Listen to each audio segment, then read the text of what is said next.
کنتم خیر امت اخرجت للناس تأمرون بالمعروف وتنہون عن المنکر.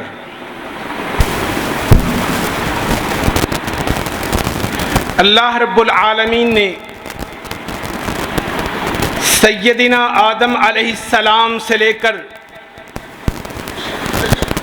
آخری نبی محمد رسول اللہ صلی اللہ علیہ وسلم کی آمد تک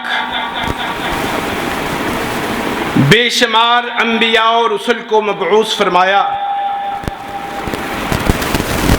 کم و بیش 1,24,000 پیغمبر دنیا میں بھیجے اور اللہ نے دعوت کی ذمہ داری انبیاء کے ذمے لگائی.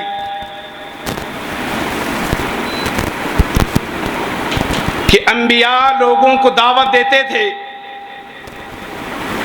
اللہ کی توحید کی پہچان کرواتے، اللہ کا تعارف کرواتے اور توحید کی دعوت دیتے. ڈسٹرب کر رہے تھے.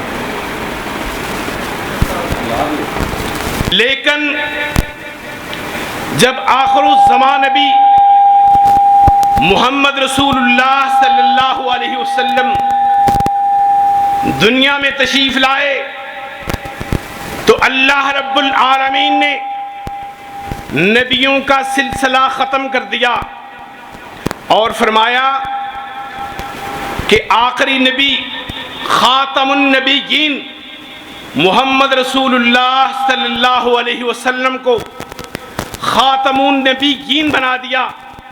فرمایا آپ کے بعد کوئی نبی نہیں آئے گا. لیکن یہ پھر دعوت کا سلسلہ کن کے ذمہ ہوگا؟ دعوت کون دے گا؟ جب آقا علیہ السلام دنیا سے تشریف لے جائیں گے اس کے بعد یہ کام کون کرے گا؟ اللہ کا تعارف کون کروائے گا؟ دین کی دعوت کون دے گا؟ پھر اللہ رب العالمین نے قرآن مجید میں ارشاد فرمایا کنتم خیر امت اخرجت للناس تأمرون بالمعروف وتنہون عن المنکر. لوگو اے امت محمد صلی اللہ علیہ وسلم، میں نے تمہیں ساری قوموں پر، ساری امتوں پر فضیلت دی. اس کی وجہ بھی بیان کی. اللہ تو نے امت محمد کو اتنی زیادہ فضیلت کس وجہ سے دی؟ فرمایا تمہیں میں نے وہ کام تمہارے ذمے لگایا جو اس سے پہلے انبیاء کرتے تھے، اس کے بعد یہ کام میں نے امت محمد کے ذمے لگا دیا ہے صلی اللہ علیہ وسلم. فرمایا کنتم خیر امت، لوگو اے میرے نبی کی امت، کنتم خیر امت، تم بہترین امت ہو. کس لیے؟ آگے ریزن بیان کی. فرمایا اخرجت للناس، تمہیں میں نے لوگوں کے لیے دعوت کے لیے نکال دیا ہے. وہ کام تمہارے ذمے لگا دیا ہے جو اس سے پہلے انبیاء کرتے تھے. کنتم خیر امت، تم بہترین امت ہو. اس لیے تمہارے ذمے ایک کام ہے. کیا؟ تأمرون بالمعروف، تم لوگوں کو دعوت کا کام کرتے ہو، لوگوں کو دعوت دیتے ہو. وَيَنْهَوْنَ عَنِ الْمُنْكَرِ، اور تمہاری ذمہ داری ہے کہ تم لوگوں کو برائی سے روکو. تَأْمُرُونَ بِالْمَعْرُوفِ وَتَنْهَوْنَ عَنِ الْمُنْكَرِ، دعوت دینا تمہاری ذمہ داری ہے. تم نے لوگوں کو دعوت دینی ہے.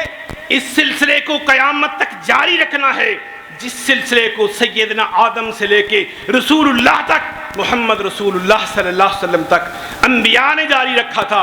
اس کے بعد رسول اللہ سے لے کے قیامت تک اس کام کی ذمہ داری امت محمد صلی اللہ علیہ وسلم کی ذمہ داری ہے. اس لیے تم خیر امت، اس لیے تمہاری فضیلت ہے، تمہاری عظمت ہے کہ تم لوگوں کو دین کی دعوت دو. یہ آج ہم سب کی ذمہ داری ہے.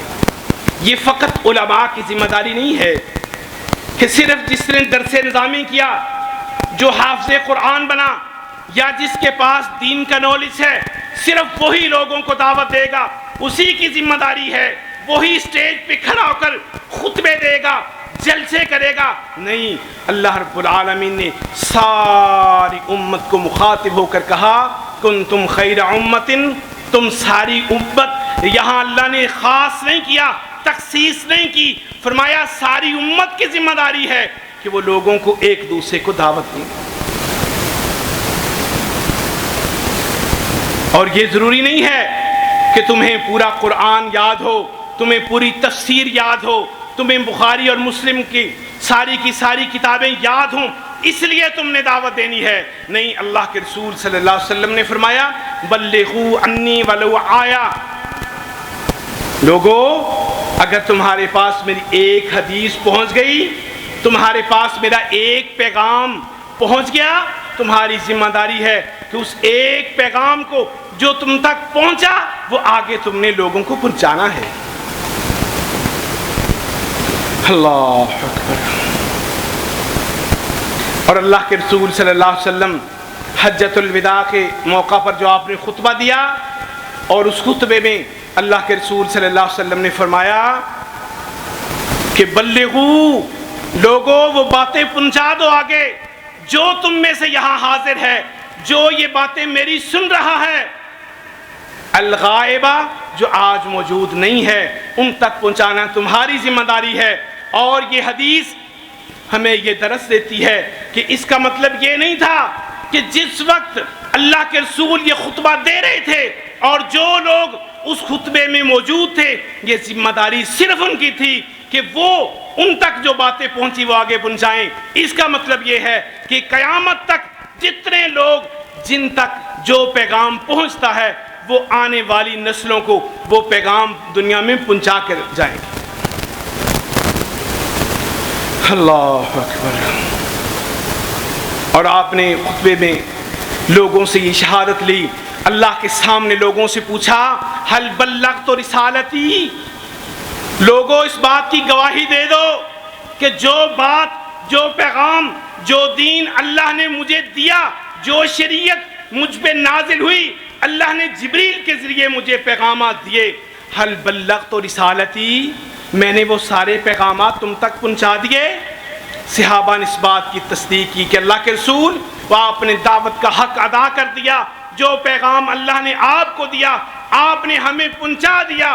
فرمایا اب تمہاری ذمہ داری ہے فَلْيُبَلِّغُ الشَّاهِدَ الْغَائِبَ، فرمایا تم میں سے آج تو موجود ہے، آج جو زندہ ہے میری باتیں سن رہا ہے، وہ آگے اس بات کو، اس دعوت کو آگے پہنچانا اب تمہاری ذمہ داری ہے. اللہ اکبر. اور یہ کوئی معمولی کام نہیں ہے، دعوت کا کام کوئی چھوٹا کام نہیں ہے. جو شخص کسی کو دعوت دیتا ہے اور اس کی دعوت پر ایک بندہ ایک عمل شروع کرتا ہے، اور جتنا اللہ رب العالمین اس عمل کرنے والے کو اجر دیتے ہیں اس کے برابر دعوت دینے والے کو اللہ اجر دیتے ہیں، اس کے برابر اللہ اجر دیتے ہیں. اور جب تک وہ عمل کرتا رہے گا اللہ اس کو اس کے برابر اجر دیتے رہے گا.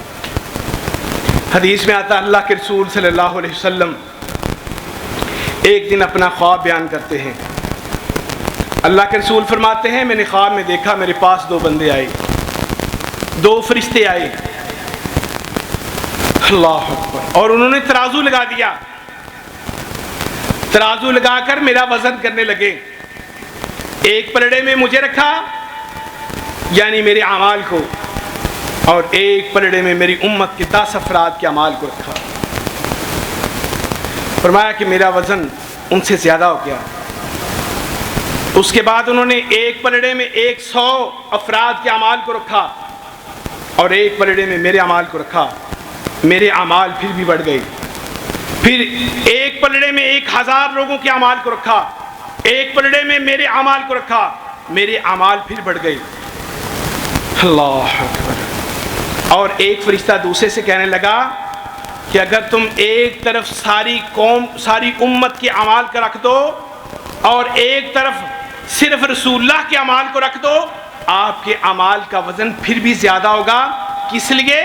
اس لیے کہ اللہ کے رسول صلی اللہ علیہ وسلم نے لوگوں کو دین کی دعوت دی ہے، آپ کی دعوت پر لوگوں نے عمل کیا ہے، اور جتنی کائنات میں لوگ عمل کریں گے وہ ساری امت کے اجر و ثواب کے برابر اللہ محمد رسول اللہ کو اجر دیں گے صلی اللہ علیہ وسلم۔ اس لیے آپ کے اعمال کا مقابلہ نہیں کیا جا سکتا۔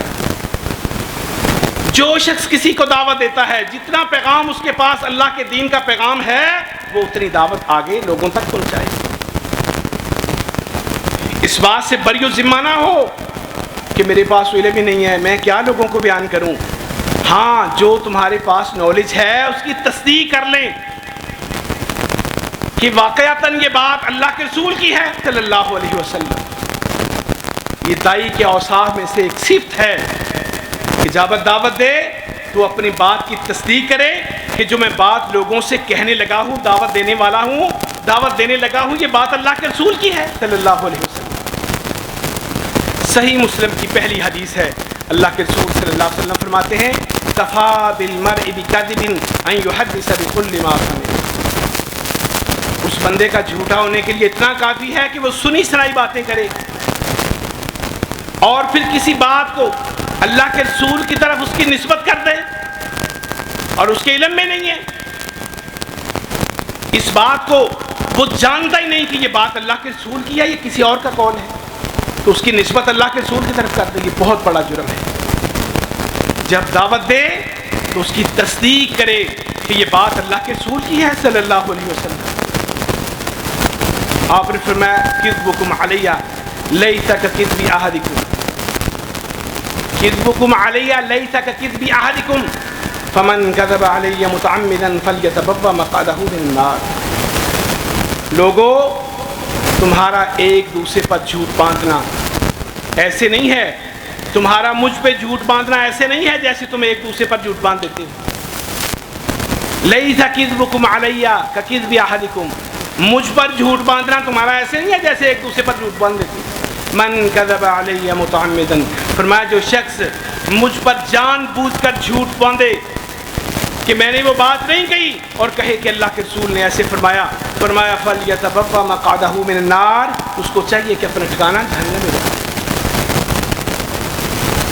جب دعوت دینی ہے اس کی تصدیق کرنی ہے کہ یہ بات اللہ کے رسول کی ہے، یہ میں قرآن کی آیت پڑھنے لگا ہوں، یہ آیت اسی طرح اللہ کے قرآن کی آیت ہے اور اس کا ترجمہ یہی ہے، اللہ رب العالمین اسی طرح فرما رہے ہیں جو میں بات کرتا ہوں۔ یہ داعی کو ذرا اس کی تھوڑی سی تصدیق کرنی چاہیے، اس کے بعد آگے دعوت دے، اور دعوت دینا یہ ہر مسلمان کا فرض ہے۔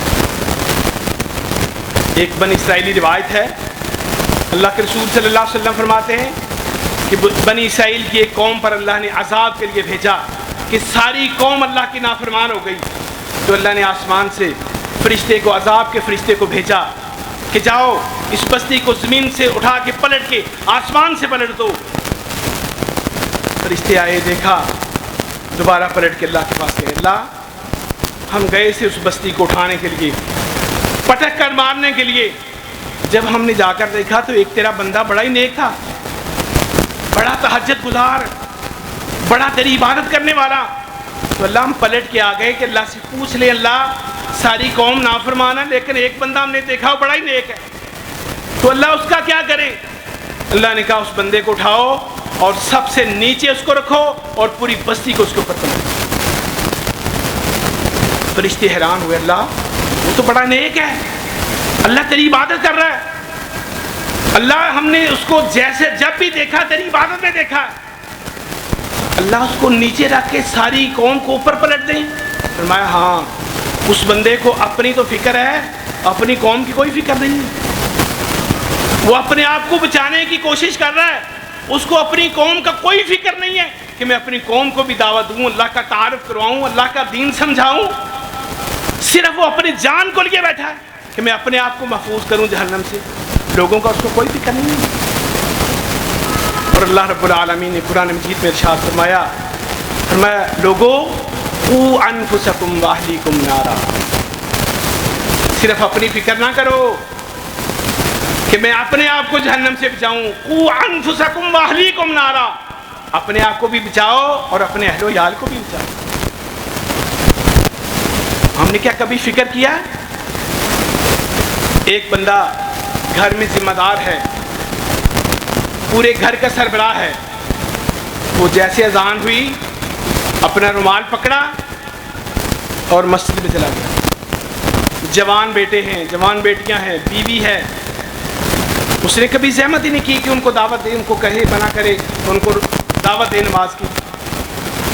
بس اٹھا، مسجد میں چلا گیا، نماز پڑھی، گھر آ گیا۔ اور کیا سوچتا ہے، میں نے ان کو بڑا کہا، یہ نہیں مانتے، اب ان کی مرضی ہے۔ نہیں، اللہ کا یہ حکم نہیں ہے۔ حدیث کے اندر آتا ہے، اللہ کے رسول صلی اللہ علیہ وسلم نے فرمایا، قیامت کے دن ایک عورت 4 بندوں کو جہنم میں لے کے جائے گی۔ ایک عورت 4 مردوں کو جہنم میں لے کے جائے گی۔ صحابہ نے پوچھا، اللہ کے رسول ایک عورت 4 مردوں کو؟ فرمایا ہاں،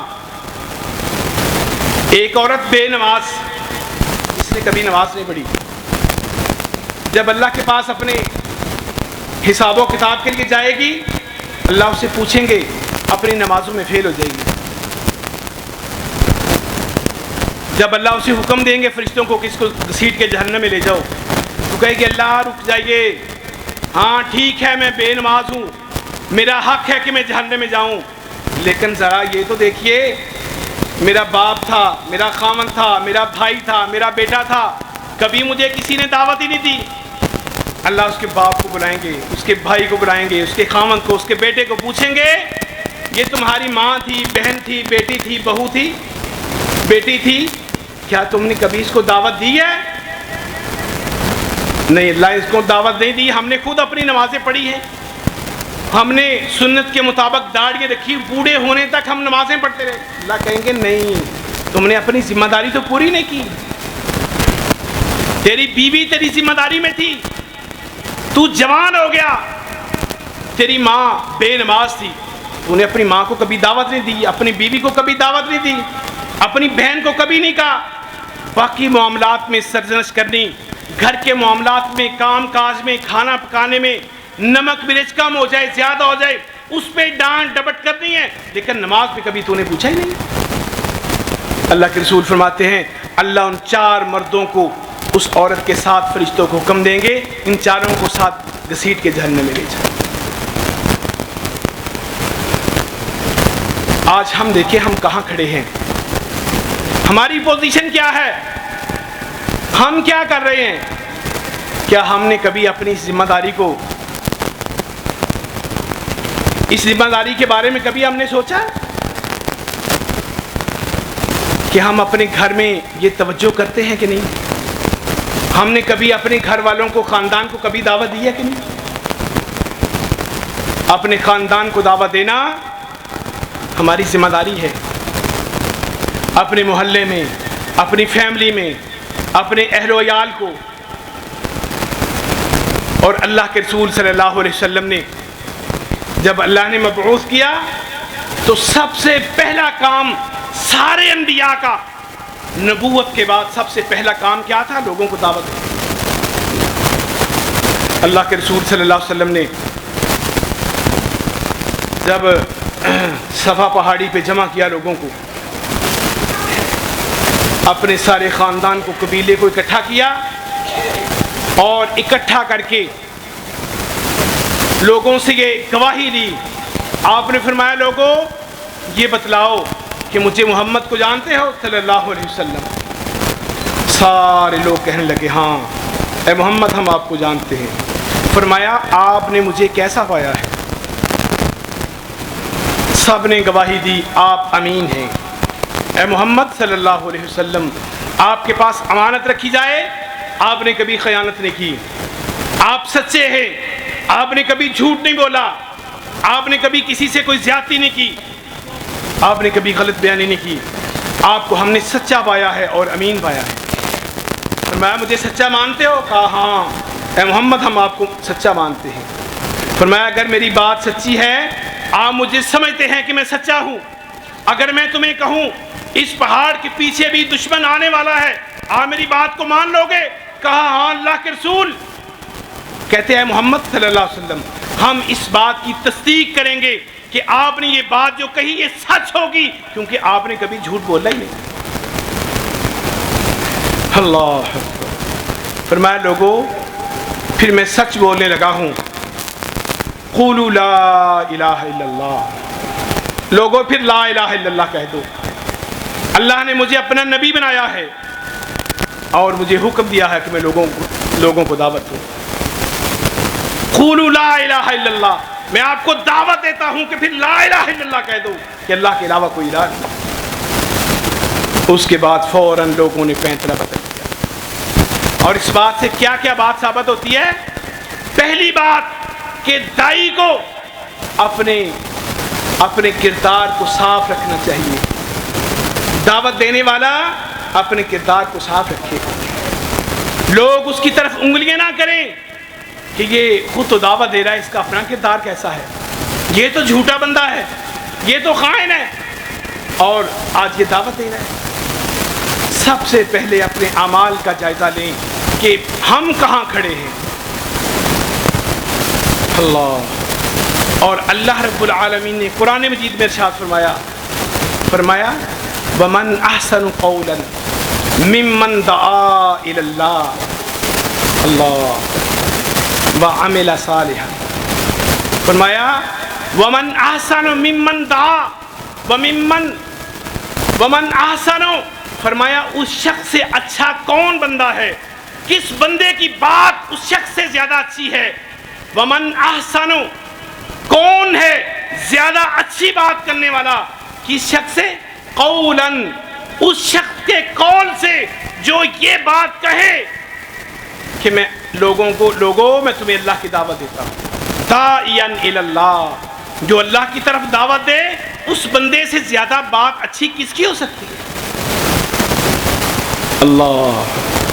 پھر آگے اللہ نے اس کی صفت بیان کی، فرمایا وَعَمِلَ صَالِحًا،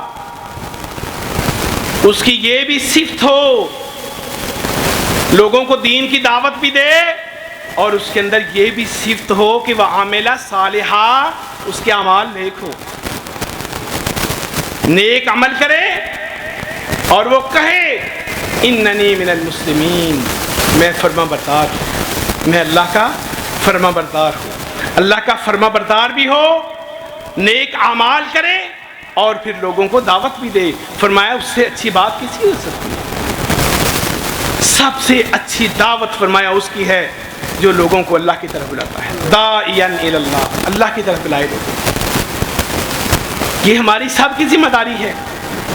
اللہ کے رسول صلی اللہ علیہ وسلم فرماتے ہیں، اللہ اکبر، وَمَنْ رَعَى مِنْكُمْ مُنْكِرًا فَلْيُغَيِّرْهُ بِيَدِهِ، لوگوں یہ تمہاری ذمہ داری ہے، مَنْ رَعَى، کوئی بھی شخص ہو، یہاں اللہ نے کسی کو خاص نہیں کیا کہ عالم ہو، فاضل ہو، حافظ ہو، مدرس ہو، نہیں، خطیب ہو، نہیں، فرمایا وَمَنْ رَعَى، کوئی بھی شخص کلمہ پڑھنے والا ہو، مسلمان ہو، مَنْ رَعَى، کوئی شخص ہو، رَعَى وہ دیکھے منکرن، برائی کو، فَلْيُغَيِّرْهُ بِيَدِهِ، اس کو چاہیے کہ وہ اپنے ہاتھ سے اس کو روک دے، فَإِن لَمْ يَسْتَطِعْ، اگر اس کے پاس اتنی طاقت نہیں ہے، اپنے ہاتھ سے نہیں روک سکتا، فَبِلِسَانِهِ، فرمایا پھر وہ اپنی زبان سے لوگوں کو روکے، لوگوں کو منع کرے، اللہ اکبر، اور اگر اس کے پاس اتنی طاقت بھی نہیں ہے، زبان سے بھی نہیں کہہ سکتا، فَبِقَلْبِهِ، پھر وہ اپنے دل سے برا جانے، لیکن فرمایا وَذَلِكَ أَضْعَفُ الْإِيمَانِ، اگر وہ صرف اپنے دل سے برا جانتا ہے تو یہ بڑے کمزور ایمان کی علامت ہے۔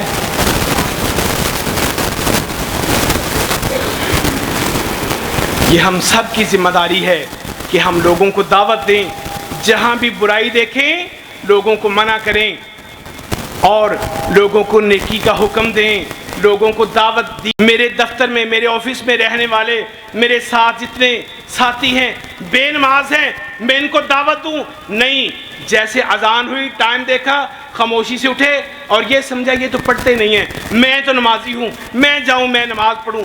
جیسے میرا نماز پڑھنا مجھ پہ لازم ہے، مجھ پہ فرض ہے، اسی طرح میرا دعوت دینا بھی لوگوں کو لازم ہے۔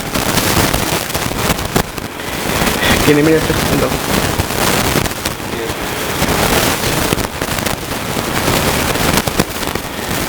اور اسی طرح مجھ پہ یہ بھی لازم ہے کہ میں لوگوں کو دعوت دوں، لوگوں کو نماز کی تلقین کروں، جو لوگ زکوٰۃ ادا نہیں کرتے ان کو یہ دعوت دوں، جو کمزوری جہاں بھی دیکھوں اس کو دعوت دوں، یہ نہ سوچوں کہ لوگوں کا ریئیکشن کیا ہوگا، لوگ ایسے کہیں گے، لوگ مجھے برا بھلا کہیں گے۔ یہ تو انبیاء کی سنت ہے کہ جب بھی دعوت دی گئی لوگوں کا ریئیکشن ہمیشہ پازیٹیو نہیں ہوا، نیگیٹو ہوا، لیکن یہ جو اللہ نے اتنی عظمت اور فضیلت بیان کی ہے یہ اسی لیے ہے کہ دعوت کے اندر بڑی مشکلات ہوتی ہیں۔ اللہ اکبر۔ ایک دن سیدہ عائشہ صدیقہ طاہرہ مطہرہ رضی اللہ تعالی عنہ آپ اللہ کے رسول سے پوچھنے لگی، اللہ کے رسول آپ کا زندگی کا مشکل ترین دن کون سا تھا جو آپ کو ہمیشہ یاد رہتا ہو؟ اللہ اکبر۔ اور شاید سیدہ عائشہ یہ سمجھتی ہوں کہ اللہ کے رسول صلی اللہ علیہ وسلم غزوہ احد کا تذکرہ کریں گے، یا شاید وہ اس کے علاوہ کوئی جنگوں کا تذکرہ کریں گے، لیکن اللہ کے رسول صلی اللہ علیہ وسلم نے کیا فرمایا؟ آپ نے فرمایا عائشہ ایک دن ایسا تھا جو مجھے کبھی بھولنے والا نہیں ہے۔ اللہ کے رسول وہ کون سا دن تھا؟ آپ نے فرمایا جب مجھے مکہ والوں نے میری دعوت کو قبول نہ کیا، میں نے جس کو بھی دعوت دی میری دعوت کو ریجیکٹ کر دیا گیا، تو اللہ کے رسول فرماتے ہیں پھر میں نے سفر کر کے طائف کی طرف گیا، میں نے کہا چلو طائف والے مجھے جانتے ہیں تو میں ان کو جا کے دعوت دیتا ہوں۔ وہاں 3 قبیلے آباد تھے۔ اللہ کے رسول فرماتے ہیں میں طائف چلا گیا، میں نے جا کر ان کو دعوت دینا شروع کی۔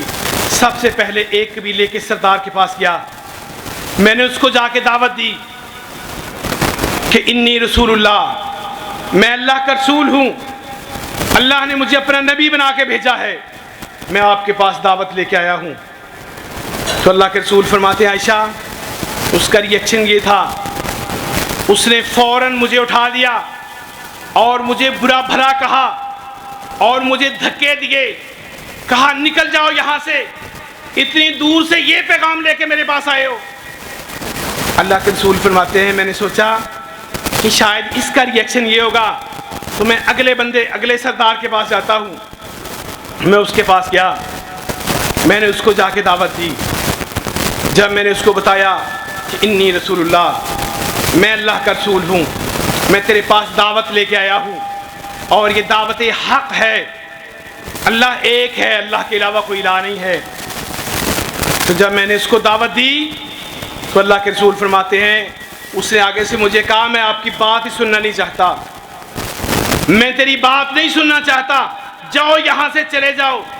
مجھے اس نے اٹھا دیا، میری بات نہیں سنی۔ اللہ اکبر۔ فرمایا میں تیسرے کے پاس گیا، میں نے کہا شاید وہ میری بات سن لے۔ اللہ کے رسول فرماتے ہیں جب میں اس کے پاس گیا، میں نے اس کو جا کے دعوت دی تو اس نے کیا کیا، وہ بہت زیادہ غصے میں آ گیا اور اس نے نوجوان لڑکوں کو اکٹھا کیا اور ان کو میرے پیچھے لگا دیا اور مجھے پتھر مارنا شروع کر دیے۔ فرمایا اتنے پتھر مارے مجھے لہو و لہان کر دیا اور میرا سر سے لے کے خون پاؤں تک چلا گیا، مجھے اتنا مارا حتیٰ کہ آپ نے فرمایا مجھ پر غشی طاری ہو گئی اور میں بے ہوش ہو گیا، اور انہوں نے میرے ساتھ اس طرح کا سلوک کیا اور میرے ساتھ بدتمیزی کی، گستاخیاں کی اور مجھے نکال دیا بستی سے۔ اللہ کے رسول فرماتے ہیں مجھے پتھر مارتے مارتے وہ اپنی بستی سے باہر لے گئے اور مجھ پہ غشی طاری ہو گئی، میں ایک جگہ پر بے ہوش ہو کر گر گیا۔ اللہ کے رسول فرماتے ہیں اس دعوت کے نتیجے میں مجھے اتنا زیادہ مارا گیا، فرمایا میرے جسم کا کوئی حصہ انہوں نے نہیں چھوڑا جہاں پتھر نہ مارے ہوں۔ فرمایا شاہ مجھے وہ دن نہیں بھولتا۔ اللہ کے رسول صلی اللہ علیہ وسلم دعوت کے لیے اس انداز سے اپنے آپ کو زخمی کروا لیا تھا، اس انداز سے آپ نے دعوت، اور آپ کبھی دل برداشتہ نہیں ہوئے۔ دائی کی صفات میں سے یہ صفت ہونی چاہیے کہ وہ کبھی دل برداشتہ نہ ہو۔ جیسے ہم کرتے ہیں تھوڑی سی بات کی اور آگے سے اس طرح کا ریئیکشن آیا تو فوراً دل برداشت ہو کے کہا چھوڑو ان کو دفع کرو، جیسے کوئی کرتا اس کو کرنے دو، ہم اپنا کام کرتے ہیں۔ نہیں، ہمیں نبوی منہج سے یہ نہیں ملتا کہ ہم بہت جلد لوگوں سے دل برداشتہ ہو کر دعوت کو چھوڑ دیں۔ فرمایا میرے پاس فرشتہ آیا، اس نے آ کر مجھ سے پوچھا کہ اللہ کے رسول اگر آپ اجازت دیں میں دونوں پہاڑوں کو آپس میں ملا دوں اور ان کو ملیہ میٹ کر دوں۔ اللہ کے رسول فرماتے ہیں نہیں، ایسا نہیں کرنا۔ اگر ان لوگوں نے میری دعوت کو قبول نہیں کیا تو ہو سکتا ہے ان سے بعد علی آنے والی نسلوں میں سے لوگ مسلمان ہوں اور اللہ کو ایک مانیں۔ دعوت دیتے ہوئے کبھی دل برداشتہ نہیں ہونا چاہیے، اس میں صبر کرنا چاہیے۔ کیوں؟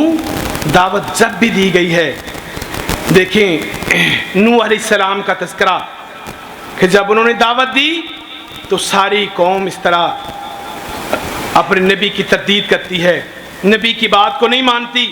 950 سال کوئی معمولی نہیں ہے کہ 2 4 10 دن کی بات ہو، 950 سال کی دعوت پہ چند لوگوں نے اسلام قبول کیا۔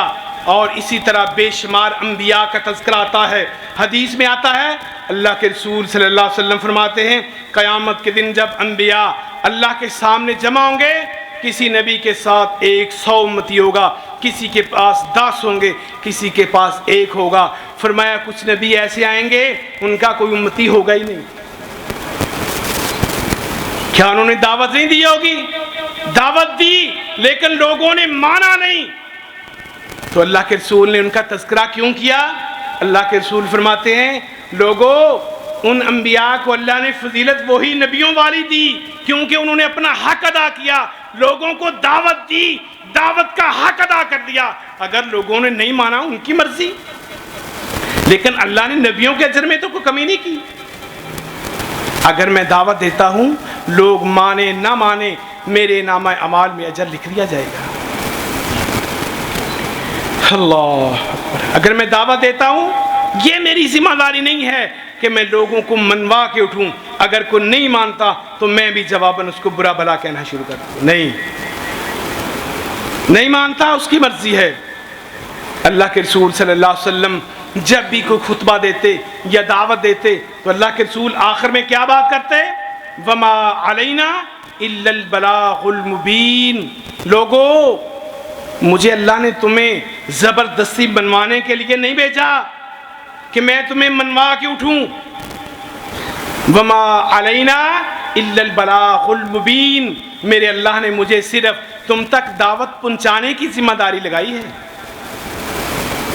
ہم پر صرف ذمہ داری یہ ہے کہ ہم لوگوں کو دعوت دیں، ہم لوگوں کو اللہ کا پیغام سنائیں۔ جو ہمارے پاس قرآن کی آیت کا ترجمہ یا تفسیر ہے یا ہمارے پاس کوئی حدیث ہے ہم لوگوں کو دعوت دیں۔ جتنی بات ہم جانتے ہیں، جتنا علم ہمارے پاس ہے اس کی دعوت دیں، اور اس کے علاوہ ہمیں دین سیکھنے کی کوشش کریں۔ اللہ اکبر۔ اور صحابہ رضوان اللہ علیہ مجمعین کا معمول کیا ہوا کرتا تھا؟ اللہ اکبر۔ جب صحابہ اکٹھے ہوتے تو ایک دوسرے کو کہتے ہمیں کوئی حدیث سناؤ۔ جس طرح ایک واقعہ ہے کہ سیدنا ابو ہریرہ رضی اللہ تعالیٰ عنہ بیٹھے ہیں اور دوسرے صحابہ بھی بیٹھے ہیں اور کہتے ابو ہریرہ رضی اللہ تعالیٰ عنہ آج ہمیں کوئی حدیث سناؤ۔ سامعت اذناک من رسول اللہ، کوئی ایسی حدیث جو آپ کے کانوں نے رسول اللہ سے سنی ہو۔ اور پھر سنانے والے بھی کبھی شرمایا نہیں کرتے تھے۔ یہ دائی کی صفات میں سے یہ صفت نہیں ہے کہ وہ شرما جائے یا وہ تکبر کرے۔ اور سیدنا ابو ہریرہ رضی اللہ تعالیٰ عنہ فوراً شروع کر دیا کہ سمعت من رسول اللہ، سامعت اذنی من رسول اللہ، میرے کانوں نے رسول اللہ سے سنا تھا آپ یہ فرما رہے تھے۔ اور آج ہم تک اگر دین پہنچا ہے تو یہ صحابہ رضوان اللہ علیہ مجمعین کی محنت ہے اور محدثین کی محنت ہے جنہوں نے ان احادیث کو جمع کر کے آج تک ہمارے پاس وہ الحمدللہ دین ہے جو بات آج سے 1400 سال پہلے رسول اللہ نے فرمائی تھی، اگر یہ امت وہ کردار ادا نہ کرتی، آج ہم دین سے خالی ہوتے، یا ویسے قصے کہانیاں لے کے بیٹھے ہوتے جیسے پہلے انبیاء کے جانے کے بعد لوگوں نے دین کو بگاڑ دیا، کتابوں کو تبدیل کر دیا، ان کے مولویوں اور راہبوں نے اپنی نازل کردہ کتابوں کو تبدیل کر دیا، اور اس امت نے کی ذمہ داری نہیں تھی تو دین تبدیل ہو گئے، اور آخر تک حتیٰ کہ قصے کہانیاں ان کے پاس باقی رہ گئی۔ تو آج ہماری بھی یہی حالت ہوتی اگر یہ امت دین کو آگے پہنچانے کا کردار ادا نہ کرتی۔ آج ہمارے ذمہ ہے، جس طرح ہمیں عمل کرنا ہم پر لازم ہے، اسی طرح آگے دین کی دعوت دینا بھی ہماری ذمہ داری ہے۔ اللہ رب العالمین سے دعا ہے اللہ ہمیں عمل کرنے کی توفیق عطا فرمائے۔ وآخر دعوانا ان الحمد للہ رب العالمین۔